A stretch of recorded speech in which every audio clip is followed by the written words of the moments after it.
Bienvenue dans cette nouvelle vidéo consacrée à la lutte contre l'exfiltration de données. Nous avons vu dans des vidéos précédentes comment Office 365 vous propose, à travers la création de SIT, Sensitive Information Type, de protéger vos données à travers des fonctionnalités comme le regex ou des fonctions d'analyse de type de la donnée.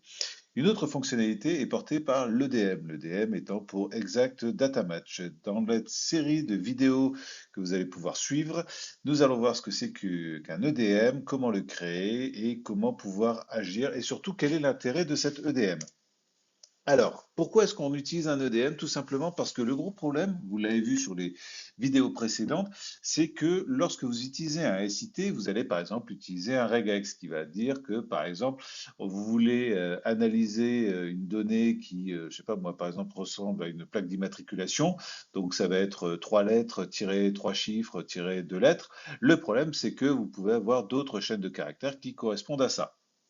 L'EDM, c'est tout simplement une fonctionnalité, pardon, qui va vous proposer de synchroniser une base de données. Donc, vous allez vous extraire de vos applications métiers une base de données que vous allez pouvoir injecter directement dans Office 365. Et en fait, lorsqu'on va comparer la donnée dans un document, on va regarder si celle-ci fait partie de votre base de données. Si c'est le cas, à ce moment-là, bah, comme son nom l'indique, on a trouvé exactement la même donnée et donc on sait que celle-ci est sensible. Donc, pour ça, vous devez faire un certain nombre de choses. À noter que l'EDM est une fonctionnalité premium de la protection de la donnée, donc il vous faut absolument une licence E5 pour pouvoir la faire fonctionner. Donc, comment cela fonctionne?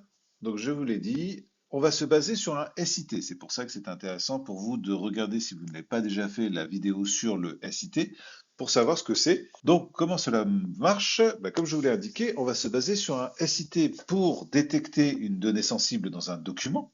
Une fois que c'est fait, on va aller vérifier que cette donnée matche bien avec une donnée que vous aurez vous-même injectée dans Office 365 à travers votre base de données. Et donc, le gros avantage, encore une fois, c'est que vous ne pouvez pas avoir de faux positifs puisque on déclenchera le flag disant que c'est une donnée sensible uniquement si on la trouve dans votre base de données. Donc, on est quasiment à 100% sûr que la donnée détectée est bien une donnée sensible.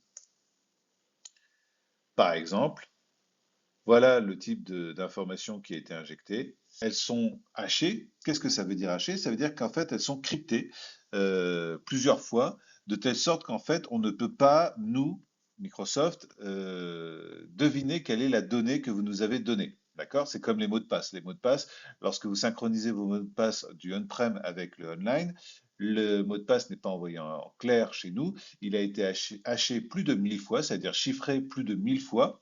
Et donc, en fait, le hachage fonctionne comment? On prend une donnée que l'on va hacher, par exemple, 1000 fois quand il s'agit d'un mot de passe, ou comme là, par exemple, une donnée que vous nous avez injectée, et on va regarder si la chaîne de caractères qui est obtenue correspond à ce qui est dans notre base de données.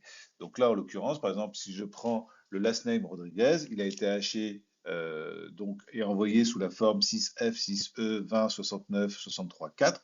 Lorsqu'on va recevoir une